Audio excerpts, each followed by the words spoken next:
हमारे ऊपर प्रभु की कृपा है ये हम कैसे पहचाने। ये 8 लक्षण प्रकट होने लगते हैं जिसके ऊपर प्रभु की कृपा होती है। हमारे ऊपर प्रभु की कृपा है ये हम कैसे पहचाने, तो ये 8 लक्षण प्रकट होने लगते हैं जिस पर हरिजू की प्रियाजू की कृपा है। पहला, घोर अपराध करने वाले के प्रति भी दया की भावना,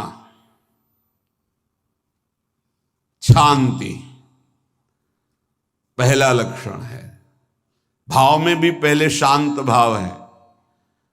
हमारे ऊपर श्री हरिजू की कृपा है, इसकी पहचान ये 8 लक्षण। पहला, शांति, अर्थात घोर अपराधी के प्रति भी गुस्सा ना क्षमा करना, ये हरि की कृपा का लक्षण है। देख लो भाई, घोर अपराधी शब्द तो जाने दो, जरा सा प्रतिकूल हो जाए तो लाख समझाओ पर भ्रकुटी तनी रहती है। भला ऐसा है? अपराधी पर भी क्षमा का भाव होना, ये हरि कृपा पात्र में ही होगा, अन्य में नहीं। तो अगर अपने हृदय में ऐसा लगे कि ऐसा नहीं है तो हरिजू से प्रार्थना करनी चाहिए कि कृपा करो, मेरे में सामर्थ्य आवे। दूसरा, अनुसूया, वो किसी भी के प्रति कभी भी कोई दोष दर्शन ही नहीं करेगा। दोष कथन, दोष श्रवण की तो बात जाने दो। अनुसूया, दूसरों के गुणों में दोष ढूंढना ये नहीं होता। हरि कृपा पात्र में ये नहीं होता। ये सब भजन के नाश करने वाले, जैसे पहला अपराधी पर क्रोध कर देना, तो माया ने भेजा इसीलिए था कि तुम्हारे साथ व्यवहार ऐसा करे कि तुम क्रोध करो। क्रोध करोगे तुम्हारी ऊर्जा शक्ति नष्ट हो जाएगी, अध्यात्म में जो चलने की थी। और कहीं तुमने संकल्प कर लिया तो भजन शक्ति नष्ट हो जाएगी। तो अगर भजन बल है तो गया, जरूर उसको दंड मिलेगा, पक्का मिलेगा, 100% मिलेगा, लेकिन आप खाली हो गए। ना भजन करने की वृत्ति रहेगी और ना भजन रहेगा, दोनों बात। अनुसूया, किसी के सद्गुणों में दोष देखना, गुणों में दोष ढूंढना, ये हरि कृपा पात्र में नहीं होता। ये बहुत मंगलमयी बातें हैं जिससे हमारा भजन मार्ग पुष्ट होता है। तीसरा, वो बाहर से और भीतर से पवित्र रहता है, हरि कृपा पात्र। शौचाचार का ज्ञान होना चाहिए, वस्त्र आपके पवित्र होने चाहिए, ये बाहरी जल रज आदि के द्वारा बाहरी पवित्रता। और निष्कपटता, निश्चलता, सत्य भाव, ये अंदर की पवित्रता है। अगर कपट है, छल है, असत्य है तो हृदय मलिन रहता है। भीतर और बाहर से पवित्र रहना, इसमें खास बात क्या है? भीतर और बाहर से पवित्र रहने में, भीतर और बाहर से सदैव पवित्र कौन रह सकता है? तो बोले जो पुंडरीकाक्ष भगवान श्री हरि का प्रियाजू का स्मरण करता रहता है, वो शवायाभ्यंतर शुचि, वो बाह्य और अभ्यंतर दोनों से पावन रहता है। तीसरी जो कृपा का लक्षण है, अर्थात वो सदैव भगवत चिंतन परायण, शौचाचार का पालन करने वाला, बाहर और भीतर से हरि कृपा पात्र पवित्र रहता है। चौथा, ऐसे कार्यों का अनुष्ठान न करे जिनमें हमारा भजन छूटता है, जिनमें सत्य छूटता है, जिनमें भगवत भाव छूटता है। जैसे आपके ऊपर कृपा हुई, आप भगवत मार्ग में चल रहे हैं, अब आप ऐसे संसारिक कार्यों का अनुष्ठान कर रहे हैं जिनमें आपकी चित्तवृत्ति बिल्कुल भगवत विमुख हो रही, तो जीवन का लाभ क्या होगा? लाभ तो है भगवत स्मरण सहित। जैसे कल एक ने प्रश्न किया कि मैं खाता तो नहीं हूं लेकिन मांस की दुकान में मांस बेचता हूं, होटल आदमी, क्या उचित है? ये उचित कैसे हो सकता है? तुम और भी तो व्यापार कर सकते हो।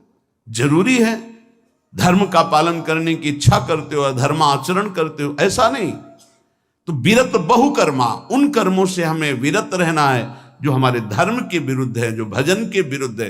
हरि कृपा पात्र ऐसे कर्मों का अनुष्ठान कर ही नहीं सकता। अपने भजन का फल देखना भगवत कृपा पात्र के सबको प्रदान कर देना। हिम्मत है?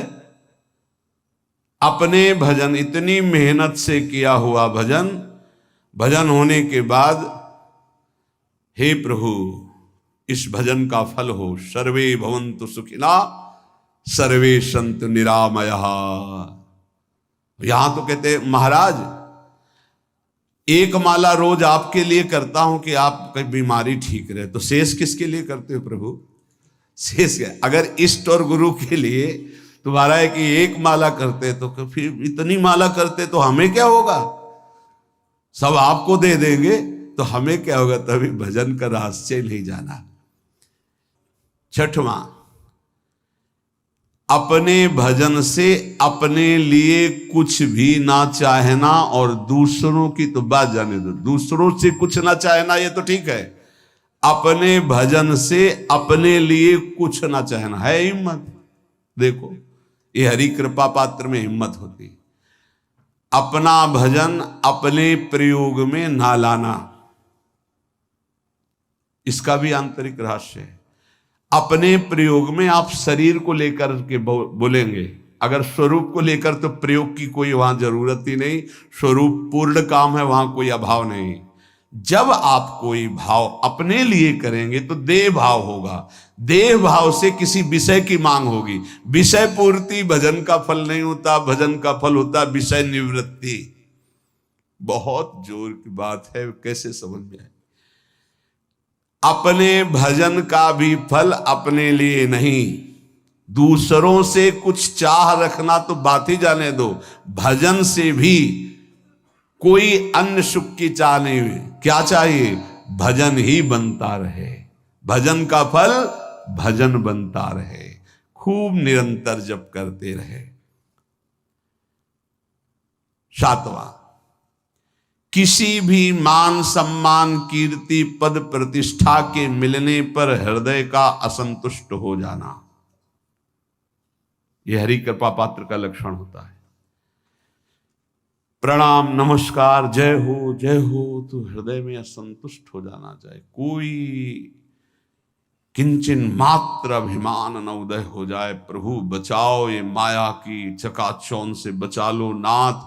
कौन सा अपराध बन गया कि आपकी जय की जगह यहां हमको ऐसा सुनना पड़े। मान प्रतिष्ठा कीर्ति जिसके लिए बड़े बड़े लालायित रहते, हरि कृपा पात्र को विष की तरह चुभती है। और आठवां, किसी भी प्राणी समुदाय से संबंध ना रखते हुए सब पर दया की भावना, सब पर कृपा की भावना, सब पर करुणा मैत्री पर किसी से ममता नहीं। ये सूत्र बहुत व्यवहार में प्रयोग करने योग्य है। सबसे करुणा और मैत्री पर किसी से ममता नहीं। करुणा तो करी भरत जी ने, मैत्री भी की मृग से, पर ममता रहित नहीं रहे। ममता कर ली तो अगला जन्म हिरण का हो गया। ममता नहीं रखनी। निर्ममो निरहंकारा, करुणा मैत्री तो करनी है, जैसे इसमें आदेश है, गीता में जी आदेश है, अद्वेष्टा सर्वभूतानां मैत्रः करुणैव च, पर निर्ममो निरहंकारा, ये साधक की चतुरता है। प्राणी मात्र पर दया कृपा करुणा मैत्री, पर ममता नहीं। ममता किसी से, और यहां करुणा मैत्री ये तो गायब हो गई, केवल ममता रह गई है। अपने शरीर से ममता, शरीर संबंधियों से ममता, विषय भोगों से ममता, यही जहर है। संबंध में ये ममता ही जहर है, विचारों में अहंकार जहर है, कर्मों में ये आसक्ति जहर है। इसी जहर को मिटा दे तो जीवन मुक्त महापुरुष कर्म करते हुए, विषय सेवन करते हुए, वार्ता करते हुए, विचार करते हुए, बिल्कुल जहर रहित उसका जीवन हो गया। तो ये 8 बातें हरि कृपा पात्र में होती हैं, इनको बार बार सुनना और हृदय में धारण करना।